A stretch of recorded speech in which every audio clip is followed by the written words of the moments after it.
नमस्कार साथियों। Study map के ऑनलाइन प्लेटफॉर्म पर आप सभी का हार्दिक स्वागत है। और भाई अपन आज लेके आए हैं कंप्यूटर की क्लास है, और कंप्यूटर की क्लास ऐसी है कि आपको सिलेक्शन कराने वाली क्लास है। भाई देखो जिसे लिखा हुआ है कि सिलेक्शन करवाने वाली क्लास। इसमें क्वेश्चन ऐसे हैं कि वो आपको इतने इम्पोर्टेंट, इतने मतलब उनको ढूंढ ढूंढ के लाए हैं ऐसे क्वेश्चन। तो इतने शानदार क्वेश्चन है, और आपका क्या है, एक तरह से टेस्ट हो जाएगा। टाइम ज़्यादा नहीं लेंगे इसमें, एक तरह से टेस्ट भी चलता रहेगा अपना। तो अपन क्या करेंगे, ऑप्शन पर क्लिक करते रहेंगे थोड़ा सा, है ना, और जल्दी जल्दी फटाफट से क्लास हो जाएगी। तो आपको भी ये देखना है कि आपके कितने क्वेश्चन राइट होते हैं। अपने 50 क्वेश्चनों का है, और 50 क्वेश्चन में से आपको देखना है कि आपके कितने राइट होते हैं। तो आपको पता चल जाएगा कि अपनी तैयारी अच्छी है ना भाई। तो उससे ही पता चलेगा अपने को कि आपकी तैयारी अच्छी है या नहीं है। देखो कंप्यूटर का पहला क्वेश्चन जानते हैं अपना ना। हाँ भाई, तो तैयार हो, देखो है ना, लिख लेना साइड में कितने गलत जा रहे हैं कितने सही जा रहे हैं। देखो, और देखो राजस्थान पुलिस में तो क्या, देखो है ना, कि जो 30 क्वेश्चन आएंगे तो भाई साहब वो तो बहुत इंपॉर्टेंट है, उनमें तो कंप्यूटर का। और कभी कभी, और आजकल तो राजस्थान पुलिस में कंप्यूटर फंसाते हैं, तो उसका थोड़ा ध्यान रखना ही है। और देखो चतुर्थ श्रेणी के लिए भी बहुत ज़्यादा बेनिफिट होगी, इसलिए बेनिफिट होगी क्योंकि कई है ना इसको छोड़ के आएंगे। अब देखो जो छोड़ के आएंगे उनसे आप 5 क्वेश्चन एक्स्ट्रा करोगे तो सीधा सीधा सिलेक्शन करवाने वाली क्लास होगी ना भाई। हाँ, इसलिए लिखा है मैंने उसमें सिलेक्शन करवाने वाली क्लास। अब देखो पहला क्वेश्चन देखो। हाँ भाई, संसार का पहला गणक यंत्र क्या है? संसार का पहला गणक यंत्र, हाँ भाई बताओ, देख संसार का पहला गणक यंत्र क्या है, कौन सा है? अबेकस। अरे इसका आविष्कार कहाँ हुआ था? चीन में, ध्यान रखना भाई, है ना। चलो भाई नेक्स्ट क्वेश्चन। देखो आज अपन व्याख्या कम करेंगे, सीधे सीधे टिक लगाएंगे, टाइम कम है ना, टेस्ट देना है एक तरह से अपना। प्रथम पीढ़ी के कंप्यूटर में प्रयुक्त होता है। प्रथम पीढ़ी का जो कंप्यूटर था ना भाई, उसमें क्या प्रयुक्त हुआ था, बताओ रे, कौन सा आएगा? ऑप्शन दो, वैक्यूम ट्यूब, है ना। और ये हुआ था दूसरी पीढ़ी में, ध्यान रखना है ना भाई। चलो भाई, सुमिलित कीजिए भाई, सुमिलित करना है। हाँ भाई मिलाओ देखिए, सुमिलित करो जल्दी से, सुमिलित करना है भाई, फटाफट से मिलाओ देखिए कौन सा आएगा देखिए। हाँ भाई देखो देखिए, अभी बताया ना, ट्रांजिस्टर, ट्रांजिस्टर कौन सी पीढ़ी में आएगा? दूसरी पीढ़ी में, मिला दो। हाँ वीएलएसआई, अब देखो वीएलएसआई कौन सी में आएगा? चौथी पीढ़ी में। मशीन लैंग्वेज पहली में, और परम सुपर कंप्यूटर कौन सी में था? पांचवी पीढ़ी, लास्ट पीढ़ी यही है अभी तक भी, पांचवी। चलो भाई, सही आ रहा है ना। हाँ तो देखते जाना कितने गलत आते हैं कितने सही आते हैं। किस पीढ़ी में ट्रांजिस्टर का प्रयोग लाया गया था? अरे अभी देख लो, अभी फिर बताया कौन सी में लाया गया था? द्वितीय पीढ़ी में। तो कौन सा आ जाएगा? द्वितीय पीढ़ी। और ट्रांजिस्टर में ध्यान रखना भाई, इसमें ना अर्धचालक दो पदार्थ होते हैं, एक तो सिलिकॉन होता है, एक जर्मेनियम होता है। कौन सा? एक सिलिकॉन एक जर्मेनियम। तो चलो भाई आगे। और देखो ये कंप्यूटर की पंचम पीढ़ी में वीएलएसआई को किस तकनीक में परिवर्तित किया गया? अरे जो वीएलएसआई था ना भाई, ये चौथी पीढ़ी में वीएलएसआई आया है, ठीक है। वीएलएसआई है तो इसका क्या था? वेरी लार्ज स्केल इंटीग्रेटेड, है ना, इंटरनेशनल। तो अब देखो इसका क्या कर दिया? अल्ट्रा लार्ज स्केल इंटीग्रेट, है ना भाई, ध्यान रखना भाई आगे। चलो देखो ये पांचवी पीढ़ी में कर दिया गया था ना। सामान्य घरेलू कंप्यूटर किसका उदाहरण है? सामान्य घरेलू कंप्यूटर बताओ देखिए किसका उदाहरण है? अरे जो लैपटॉप चलाते हो, कंप्यूटर चलाते हो, मोबाइल फोन चलाते हो, किसका उदाहरण है ये? अरे कौन से कंप्यूटर है ये, बताओ देखिए कौन सा है? अरे ये कौन सी भाई, ये माइक्रो कंप्यूटर। और ये सबसे छोटे कंप्यूटर भी कौन से होते हैं? माइक्रो कंप्यूटर ही होते हैं, इनसे छोटे कंप्यूटर नहीं होते, है ना। सबसे छोटे कंप्यूटर ये अपने माइक्रो कंप्यूटर, है ना। हाँ तो ध्यान रखना भाई, माइक्रो कंप्यूटर, है ना। चलो भाई सातवां क्वेश्चन देखो, सामान्य घरेलू कंप्यूटर किसका उदाहरण है? देखो ये आ गया, सामान्य घरेलू कंप्यूटर भी बताया ना भाई, कौन सा है ये? Micro computer. देखो आठवां देखो, भारतीय नागरिकों को बैंकिंग सेवाएं प्रदान करने के लिए किस प्रकार के कंप्यूटर का प्रयोग किया जाता है? अरे भारतीय नागरिकों जो बैंक में होते हैं ना भाई, बैंकिंग सेवाएं प्रदान करने के लिए उनका डाटा स्टोरेज करते हैं, तो उन कौन से कंप्यूटर होते हैं? वो होते हैं मेन फ्रेम कंप्यूटर। कौन से होते हैं? Main frame computer. चलो भाई आगे, नेक्स्ट क्वेश्चन। हाँ भाई, भारतीय सुपर कंप्यूटर का जनक किसे कहा जाता है? अरे भारतीय सुपर कंप्यूटर कौन सा था? परम 8000 था ना, उसका जनक कौन थे? अरे विजय भाटकर। सही है, तो चलो भाई आगे। अब देखो, प्रथम भारतीय स्वदेशी माइक्रो प्रोसेसर कौन सी थी? अरे भारत की प्रथम माइक्रो प्रोसेसर कौन सी थी भाई? कौन सा था बताओ देखे। अरे शक्ति थी ना। हाँ तो चलो भाई आगे, नेक्स्ट क्वेश्चन। प्रथम भारतीय स्वदेशी माइक्रो, अच्छा ये वापस आ गया क्या? अरे ये डबल डबल बार आ गए भाई, कोई नहीं, चलो आगे चलो। सुपर कंप्यूटिंग के पिता के रूप में किसे जाना जाता है? अरे सुपर कंप्यूटिंग के पिता के रूप में किसको जाना जाता है? अरे सुपर कंप्यूटर विश्व की बात कर रहे हैं, तो बताओ सबसे पहले किसने बनाया था? अरे सेमुर क्रे ने बनवाया था, तो ध्यान रखना भाई, है ना। हाँ, निम्न में से कौन सा भारत का प्रथम सुपर कंप्यूटर है? अरे भारत का सुपर कंप्यूटर कौन सा है पहला? कौन सा है अभी बताए ना? कौन सा है? परम है कहीं? ये रहा परम 8000। कौन सा है भाई? अरे परम 8000 है ना। हाँ, आया याद। चलो भाई, अब देखो आईबीएम का पूरा नाम क्या है? इंटरनेशनल बिजनेस मशीन, है ना। ये क्या है भाई? ये क्या कंपनी है? आईबीएम, है ना। तो ध्यान रखना, ये मशीन देर का है, मशीन नहीं है, कंपनी है। वैक्यूम ट्यूब का आविष्कार कब हुआ था? कब हुआ था वैक्यूम ट्यूब का आविष्कार? 1906 में। अरे सही जा रहे हैं ना सबके? हाँ सही जा रहे हैं, इसका मतलब आपकी तैयारी बहुत अच्छी है। अरे नहीं जा रहे हैं ना, तो भाई ये देख लेना, इनको रट लेना, पर्सन इंपॉर्टेंट है ना। देखो सारे पर्सन इंपॉर्टेंट लाए हैं भाई, ऐसे ऐसे नहीं है, कोई भी ऐसा पर्सन नहीं है। और अच्छे अगर आपके सही जा रहे हैं तो भाई इसका मतलब आपकी तैयारी बहुत अच्छी है ना। तो पांचवी पीढ़ी के कंप्यूटर का उपयोग करते थे, है ना। पांचवी पीढ़ी के कंप्यूटर उपयोग करते थे। पांचवी जो पीढ़ी का कंप्यूटर था ना, उसमें क्या उपयोग करते थे भाई? तो कृत्रिम बौद्धिक तकनीक। कौन सी थी भाई? कृत्रिम बौद्धिक तकनीक थी, है ना। अरे ये तो पहली पीढ़ी के थे, ये दूसरी पीढ़ी के थे, बताए थे ना। कार में लगा हुआ गति मापक यंत्र निरूपित करता है। अरे जो कार में जो स्पीडोमीटर लगे होते हैं ना, कार में स्पीडोमीटर, है ना, वो कौन से प्रकार का कंप्यूटर होता है? मतलब बताओ देखिए, तो एनालॉग कंप्यूटर होता है। कौन सा होता है? एनालॉग। अरे एप्लीकेशन के आधार पर होते हैं ना, analogue computer, digital digital computer और हाइब्रिड कंप्यूटर, तीन प्रकार के होते हैं। एप्लीकेशन के आधार पर तीन प्रकार के कंप्यूटर होते हैं। देखो एनालॉग, डिजिटल, हाइब्रिड। और जो हाइब्रिड होते हैं ना भाई, हाइब्रिड, अरे जो पेट्रोल पंप होते हैं ना, पेट्रोल पंप पे उसमें आप एक्सेस करते हो, फिर आपको वो डाटा देता है, ऐसे वो कौन से होते हैं? वो हाइब्रिड कंप्यूटर होते हैं। तो ध्यान रखना। तो कार के लिए पूछा स्पीडोमीटर कौन सा होता है? तो एनालॉग कंप्यूटर होता है, ध्यान रखना भाई। आगे चलो भाई, तो कंप्यूटर का माइक्रो प्रोसेसर उदाहरण। अरे देखो ये बहुत शानदार क्वेश्चन भाई, इसमें माइक्रो प्रोसेसर अभी सोचते ही सब गलत कर देंगे इसमें। और भाई ये आपको गलत नहीं करना है, बहुत अच्छा क्वेश्चन है। अब अच्छा कैसे? देखो देखो, अब इसमें देखो, ये पूछ रहा है कंप्यूटर का माइक्रो प्रोसेसर उदाहरण है। किसका उदाहरण बताओ? देखिए हार्डवेयर का, सॉफ्टवेयर का, स्पाईवेयर का, मालवेयर का। अब इसमें क्या सब क्या सोचेंगे भाई? माइक्रो प्रोसेसर के साथ थोड़ा सा अंदाज लगाए, सॉफ्टवेयर सॉफ्टवेयर, लेकिन सॉफ्टवेयर गलत है, इसमें आएगा हार्डवेयर। कौन से आएगा? हार्डवेयर। तो बहुत इंपॉर्टेंट क्वेश्चन है, कई बच्चे गलत कर देंगे, इसलिए ये है सिलेक्शन वाली क्लास। अब देखो, अनेक घरेलू उपकरणों में निर्मित छोटे और सस्ते कंप्यूटर किस प्रकार के होते हैं? अरे जो अपने घरेलू उपकरण होते हैं ना, जैसे वॉशिंग मशीन, मान लो वॉशिंग मशीन होती है, तो इनमें किस प्रकार के कंप्यूटर होते हैं? बताओ देखिए। अरे कौन से होते हैं इनमें? हाँ बताओ देखिए, क्या मेन फ्रेम होते हैं, मिनी कंप्यूटर होते हैं, माइक्रो कंप्यूटर होते हैं, या उपयुक्त में से कोई नहीं होते हैं इनमें? बताओ देखिए, ये बताओ भाई, ये बताओ आंसर देखिए, कौन बताएगा देखिए इसको। बताओ देखिए इनमें से कौन, देख किसका सही जाता है, और जिसका सही जाए ना वही इसमें कमेंट करेगा, और जिसका नहीं जाए वो मन नहीं करना, है ना। देखिए किसका सही जाता है, देखिए बताओ देखिए इनमें कौन सा जाएगा, देखिए क्या उत्तर आएगा इसका। बताओ देखिए कौन सा उत्तर आएगा इसका। तो इसका उत्तर आएगा उपयुक्त में से कोई नहीं। अरे ये होते हैं हाइब्रिड कंप्यूटर। कौन से होते हैं? हाइब्रिड।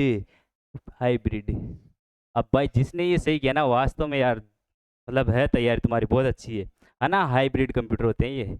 चलो भाई आगे, निम्न में से कौन सा समूह हार्डवेयर का है? हार्डवेयर का समूह ढूंढना भाई, हार्डवेयर का, है ना। हार्डवेयर का समूह ढूंढना है। देखो देखो, ढूंढो ढूंढो, हार्डवेयर का समूह कौन कौन सा है? अरे ये देखो स्कैनर, देखो स्कैनर है, मॉनिटर भी है, मॉनिटर भी हार्डवेयर ही है, और माउस भी हार्डवेयर है, और प्रोसेसर मैंने बता ही दिया, तो हो गया ना। अरे यही तो आएगा ऑप्शन, ऑप्शन नंबर 2। चलो, निम्न में से कौन सा समूह सॉफ्टवेयर का उदाहरण है? अरे सॉफ्टवेयर ढूंढना है, आप सॉफ्टवेयर ढूंढ लो, कौन कौन सा है भाई? एम एस वर्ड है, हाँ है एम एस वर्ड, फोटोशॉप है, एम एस एक्सेल है ना। तो भाई कौन सा आ जाएगा? ये आ जाएगा।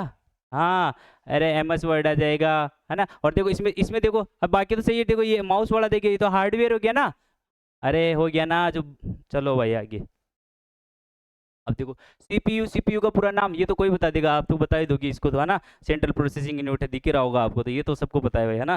सेंट्रल प्रोसेसिंग यूनिट है, ये तो इजी इजी क्वेश्चन है, ये तो सबको आएंगे। ये सिलेक्शन वाले क्वेश्चन नहीं होते हैं, ये सिलेक्शन वाले क्वेश्चन नहीं होते हैं। सिलेक्शन वाले क्वेश्चन वो होते हैं जो किसी को नहीं आते और अपने को आते हैं, तब वो होते हैं सिलेक्शन वाले क्वेश्चन। इसलिए भाई जो किसी को नहीं आ रहे, अपने को आ रहे हैं, वही सिलेक्शन कराएंगे। नियंत्रण इकाई सीयू, अंक गणितीय तर्क इकाई एएलयू एक साथ सामान्यतः कहा जाता है। इनको कौन सी यूनिट कहा जाता है भाई? इसको इसको बोलते हैं प्रोसेसिंग यूनिट। क्या बोलते हैं भाई? Processing unit. सीपीयू में होते हैं ना सीयू और एएलयू, हाँ अरे होता है ना भाई। देखो ये अंक गणितीय तर्क इकाई, अर्थमेटिक अर्थ लॉजिक यूनिट है ना भाई, इसको इसे बोलते हैं ना। इसको कंट्रोल यूनिट बोलते हैं। सीयू का मतलब, सी का मतलब कंट्रोल हो गया, यू का मतलब यूनिट हो गया, है ना। तो चलो भाई आगे। इंटेल क्या है भाई? इंटेल क्या है? एक इंटेल बताना, इंटेल क्या है? बताओ देखिए क्या है इंटेल। अब कंप्यूटर के बारे में पढ़ रहे हैं तो कंप्यूटर के बारे में होगा कुछ तो। हाँ, कंप्यूटर कंपनी है इंटेल, है ना। अरे कंप्यूटर आते हैं ना इंटेल के। अरे होंगे, किसी के पास तो होंगे। चलो भाई आगे। ALU, अरे अभी बता दिया देखो, ALU बता दिया को, अर्थमेटिक लॉजिक यूनिट। अभी बताया था फुल फॉर्म, देख लो, अर्थमेटिक लॉजिक लॉजिक यूनिट कौन सी है? अर्थमेटिक लॉजिक यूनिट, ध्यान रखो। और CU की क्या बताया था? Control unit. और CPU की क्या बताया था? Central processing unit. तो ध्यान रखना, है ना। 25 क्वेश्चन हो गए भाई, 25 में से कितने एक सही चले गए देख लो एक बार। हाँ, तो इधर देखो, मदरबोर्ड। मदरबोर्ड क्या है भाई? एक तरह से मदरबोर्ड बताना है। बताओ देखिए कौन सा आएगा आंसर, मदरबोर्ड। बताओ। हाँ, बताओ देखिए, मदरबोर्ड, मदरबोर्ड। अरे मदरबोर्ड क्या है? सर्किट बोर्ड है जिसमें CPU अन्य चिप लगे होते हैं, वह क्या कहलाता है? मदरबोर्ड कहलाता है। मदरबोर्ड है भाई, है ना। Option number 4। चलो नेक्स्ट क्वेश्चन। कौन सा इनपुट डिवाइस नहीं है? इनपुट डिवाइस कौन सा नहीं है? बताओ। जॉयस्टिक है मॉनिटर है मैग्नेटिक टेप है क्या? अब बताना है इनपुट डिवाइस कौन सा नहीं है। बताओ देखिए, मॉनिटर है क्या रे? अरे मॉनिटर से कुछ इनपुट करते हो क्या? नहीं करते। Monitor output device. मॉनिटर में कुछ डालते हो क्या? मॉनिटर कुछ नहीं देता, हम देता है अपने को, लेता कुछ नहीं। अपन डालते हैं माउस से, डालते हैं कीबोर्ड से, टाइप करते हैं माउस से, है ना, कर्सर को इधर उधर करते हैं। तो ये सब क्या है? ये तो हो गए इनपुट डिवाइस। कौन सा नहीं? मॉनिटर ये। हाँ, तो मॉनिटर क्या है भाई? Output device. चलो, कीबोर्ड की सबसे लंबी कुंजी कौन सी है? ये तो भाई बताओगे आप, जो कंप्यूटर चलाता है वो तो बता देगा, 100% बताएगा ये तो। भाई कीबोर्ड की सबसे लंबी कुंजी कौन सी होती है? अरे सबसे लंबी कुंजी, कुंजी मतलब सबसे लंबा बटन, बताओ उसका कौन सा होता है? अरे कौन सा होता है सबसे लंबा बटन? अरे नीचे नीचे नहीं होता क्या, जिसको बार बार स्पेस करते हो तुम, टक टक टक टक ऐसे पूरा स्पेस, फिर इधर इधर इधर कर देते हो, स्पेस बटन होता है ना। तो कहीं है देखो स्पेस बार, ये रहा स्पेस, स्पेस बार आ गया भाई। देखो ऐसे होते हैं प्रश्न याद। देख लिया करो कभी कंप्यूटर को भी, थोड़ा सा याद रहेगा तुम्हारे को। कीबोर्ड की कौन सी कुंजी लाइन के प्रारंभ में ले जाती है? कीबोर्ड की ऐसी कौन सी कुंजी है जो कुंजी जो लाइन के प्रारंभ में ले जाती है, यानी कि ऊपर ऊपर ले जाएगी, लाइन के प्रारंभ में ले जाएगी? बताओ कौन सी है? तो होम की है। होम की घर पे ले जाएगी वापस अपने, होम की। ऐसे ध्यान, और जो एंड की होती है ना वो नीचे नीचे ले जाती है, ऐसे ध्यान रखना। हाँ, एक मानक कंप्यूटर कीबोर्ड में शिफ्ट कुंजी और कंट्रोल, है ना, कुंजी ये। हाँ, कितनी होती है भाई? बताओ देखिए। अरे अनुपात पूछा भाई, कितनी कितनी होती है? तो शिफ्ट भी कितने होते हैं? 2 होते हैं, देख लेना। एक लेफ्ट में होते हैं, एक बीच में होता है। और दोनों ये ना, दोनों लेफ्ट में होते हैं और 2 बीच में होते हैं। तो कौन कौन से होते हैं? एक तो शिफ्ट और एक है ना कंट्रोल बोलते हैं इसको। तो कौन 2:2 है क्या? ये रहा। चलो भाई। अरे सही जा रहे ना। हाँ, तो देखते जाओ, देखो सारे अच्छे पर्सन है। कंप्यूटर का, कंप्यूटर जगत में क्वालिटी, है ना, क्वेलिटी किसका प्रकार है? किसका प्रकार है भाई ये किसका प्रकार है? ये कीबोर्ड का प्रकार है, ध्यान रखना। किसका है भाई? कीबोर्ड का। चलो भाई। निम्नलिखित में से कौन सी कंप्यूटर की बोर्ड की मान्य श्रेणी नहीं है? जो कीबोर्ड है ना, कीबोर्ड, उसकी मान्य श्रेणी कौन सी? अभी क्वालिटी तो पढ़ा ही था, है ना। और इसमें कौन सा नहीं है? तो ये नहीं है भाई, AZETR, ये वाला नहीं है ना। तो ध्यान रखना, बाकी सारी श्रेणियां है। अभी क्वालिटी तो पढ़ा ही था ना, क्वालिटी। हाँ। चलो भाई आगे। माउस है। माउस क्या है भाई? अरे माउस से इनपुट ही करते हैं, आउटपुट कुछ देता है क्या माउस? कुछ नहीं देता है, उससे अपन इनपुट ही करते हैं ना। अरे सिलेक्ट करते हैं, फिर इधर से उधर पेज को इधर ले जाते हैं, लेके जाते हैं ना, तो वो क्या करता है? वो इनपुट दे रहे हैं, उसको आउटपुट कुछ नहीं दे रहा। आउटपुट कौन देता है? स्पीकर देता है। स्पीकर क्या करता है? आवाज आती है, तो वो आउटपुट दे रहा है। मॉनिटर है, मॉनिटर से क्या दिख रहा है अपने को? डिस्प्ले वगैरह दिख रहा है, तो क्या है? वो भी आउटपुट है ना। ये सब क्या है? आउटपुट है। प्रिंटर, ये भी क्या है? आउटपुट, ये आउटपुट डिवाइस है। हाँ, तो इसे इसे ध्यान रखा करो। तो ये तो क्या आ गया? इनपुट अपना माउस तो। और की जो कीबोर्ड होता है वो भी क्या है? इनपुट ही है, उससे क्या आउटपुट मिल रहा है? कुछ नहीं मिल रहा। तो इनमें से कौन सा माउस का एक प्रकार नहीं है? इसमें माउस का प्रकार बताओ भाई, कौन सा नहीं है? बताओ भाई, देखिए। माउस का प्रकार नहीं है, बताओ। बताओ रे, कौन सा आएगा? Mechanical mouse, optical mouse, laser mouse, hybrid mouse. बताओ भाई जल्दी से बताओ, कौन सा आएगा? आएगा हाइब्रिड माउस। अरे हाइब्रिड तो कंप्यूटर पढ़े थे ना एप्लीकेशन के आधार पर, तो ये तो कैसे होगा इसका प्रकार? तो कौन कौन से होते हैं? एक तो मैकेनिकल होता है, जो सबसे पुराने होते हैं ना वो मैकेनिकल है। फिर बीच में आए ऑप्टिकल, फिर अभी कौन से आगे? लेजर वाले। लेजर वाले कौन से? अरे जो वायरलेस आते हैं ना, वायरलेस जिनके तार नहीं आता, वो होते हैं ये लेजर माउस। उसको लेजर किरणों से वो एक्सेस करता है। और जो ऑप्टिकल वाले जो तार वाले थे, और फिर मैकेनिकल माउस जो बहुत पुराने थे जिनके नीचे बॉल लगी होती थी, कभी देखना जो पुराने कंप्यूटर थे उनके बॉल लगी होती, तो उसको जैसे घुमाते थे ना वो बॉल भी घूमती थी, तो वो होते थे मैकेनिकल माउस, है ना। 3 प्रकार के होते हैं माउस। निम्नलिखित में से विकल्पों को भंडारण उपकरणों की उनकी भंडारण क्षमता के आधार के संदर्भ में सही क्रम का निरूपण करता है। मतलब बताना है, ये 3 मेमोरी दे रखी है तो उसके आधार पर बताना है कि सबसे ज्यादा भंडारण किसका है, इसमें सबसे ज्यादा भंडारण किसका कम है ना। तो ध्यान रखना है। तो अपने को पता है भाई ये वाला चिन्ह कौन सा होता है, जो बड़ा होता है उसकी तरफ बड़ा वाला चिन्ह होता है, बड़ा मुंह हो जाता है। तो अब देखो देखिए इसमें केस मेमोरी, हाँ भाई केस मेमोरी की कम होती है भाई, ठीक है। प्राथमिक मेमोरी से कम होती है ना, प्राइमरी मेमोरी फिर सेकेंडरी मेमोरी, ये वाला सही भाई, पहला वाला सही है अपना, है ना, कहीं जाने की जरूरत ही नहीं है। कौन सा है भाई, केस मेमोरी। और इससे भी जो कम होती है ना वो होती है रजिस्टर मेमोरी। कौन सी होती है, रजिस्टर मेमोरी। अगर आपको स्पीड के बारे में पूछे ना कि स्पीड सबसे ज्यादा किसकी होती है, तो इसमें उल्टा होता है भाई, जिसमें डाटा ज्यादा डाटा ज्यादा होता है ना, मतलब जो ज्यादा स्टोरेज कर सकता है वो तो क्या होता है, सबसे धीरे होता है, धीरे होता है। और जिसमें डाटा कम होता है, जिसमें स्टोरेज कम होता है वो ज्यादा स्पीड में होता है। तो जो रजिस्टर मेमोरी है ना, इसका डाटा तो स्टोरेज तो बहुत कम होता है, लेकिन ये बहुत स्पीड बहुत तेज होती है इसकी। लेकिन जैसे सेकेंडरी मेमोरी में जैसे हार्ड डिस्क हो गया, एसएसडी वगैरह हो गई, ये क्या हो गई, ये क्या डाटा तो बहुत ले लेंगे लेकिन इसकी स्पीड क्या होती है, कम होती है, इसलिए। चलो भाई देखो सबसे तेज मेमोरी कौन सी बताओ, देखे सबसे तेज मेमोरी, अब बताओ देखिए कौन सी थी। अब वैसे तो रजिस्टर मेमोरी थी लेकिन इसमें केस मेमोरी देगा, तो केस मेमोरी करेंगे इसमें, है ना भाई। हाँ, सबसे कम मेमोरी साइज कौन सी है, सबसे कम मेमोरी की साइज कौन सी। अब इसमें से बताना है आपको सबसे कम, बताओ देखिए कौन सी है, देखिए बताओ देखिए। अरे स्पीड पहले किस में आती थी, केबी में, केबी में ही तो आती थी, एमबी में तो अब आने लगे पर एमबी सेकंड, है ना। तो मतलब अब आती है, तो अभी तो जीबी में भी आ जाती होगी, है ना। तो देखो सबसे कौन सा कब, अरे पहले केबी आया, फिर उसके बाद में एमबी, फिर उसके बाद में जीबी, ये 300 जानते हैं, वैसे भी जानते हैं कि एक तो किलोबाइट होता है, एक मेगाबाइट होता है, एक गीगाबाइट। एमबी तो अपने से काम पड़ता ही है, और एमबी से छोटी क्या हो जाती है, केबी में भी स्पीड आती है, आपको पता है ना, 500 केबी 600 केबी ये आती है। और फिर उससे बड़ा कौन सा होता है, एमबी, 1 MB आ जाती है, 2 MB 20 MB 40 MB ये आती है। उसके बाद में जीबी में है, जीबी में, और फिर उसके बाद में टेराबाइट। सबसे कम साइज की पूछा है, सबसे कम कौन सी है, किलोबाइट। चलो भाई आगे जल्दी से फटाफट फटाफट कर लेते हैं, तो आपका भी टाइम खराब नहीं हो। देखो कौन सा सर्वाधिक मेमोरी की साइज दर्शाता है, सर्वाधिक मेमोरी की साइज कौन सा। अब इसमें सबसे बड़ा पूछ रहा है तो सबसे बड़ा देख लो कौन सा इसमें, है ना। अरे किलोबाइट आ गया, मेगाबाइट आ गया, गीगाबाइट आ गया। अब देखो इससे बड़ा कौन सा हो गया, टेराबाइट आ गया। चलो भाई मेमोरी और स्टोरेज में अंतर होता है। अरे मेमोरी तो क्या होती है, मेमोरी क्या होती है भाई, टेम्परेरी होती है। मेमोरी क्या होती है, टेम्परेरी होती है। और स्टोरेज क्या होता है, स्टोरेज परमानेंट होता है। चलो भाई ये ऑप्शन नंबर 1। चलो भाई बी रोम का पूरा नाम क्या है, बी रोम का पूरा नाम बाइपोलर रीड है भाई, है ना। रीड नॉन, ये तो गलत है, नॉन तो होता ही नहीं।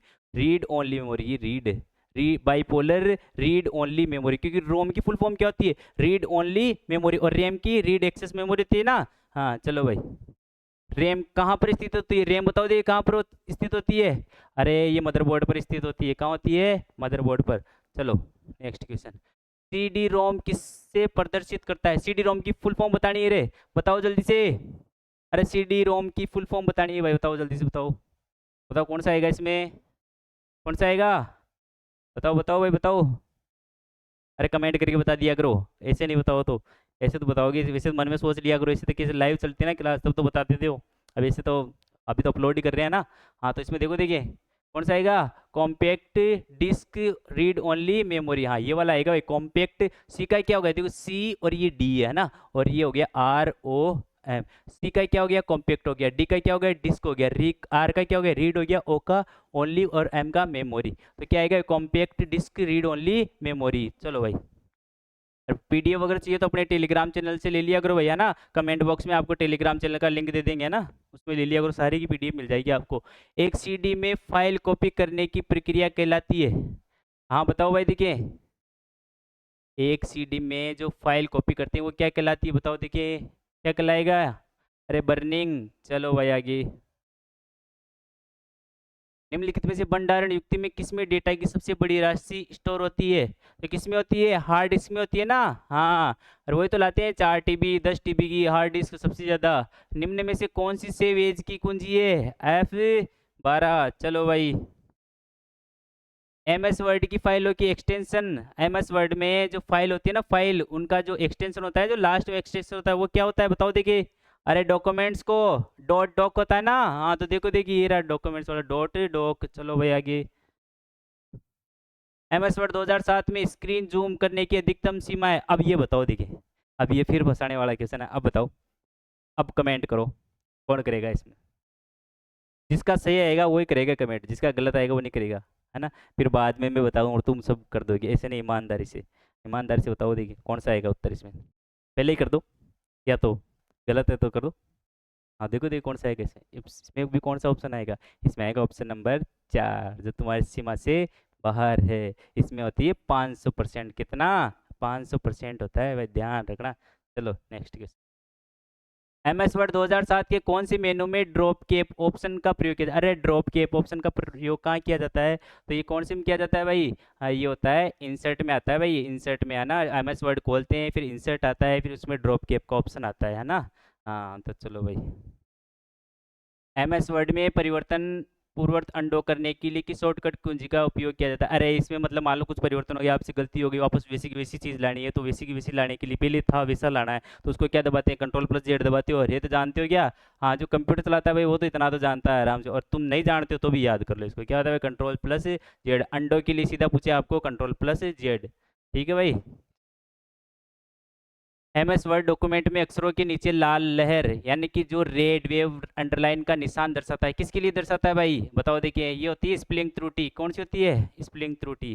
अब आपको बताने दे कितने सही गए आपके, है ना।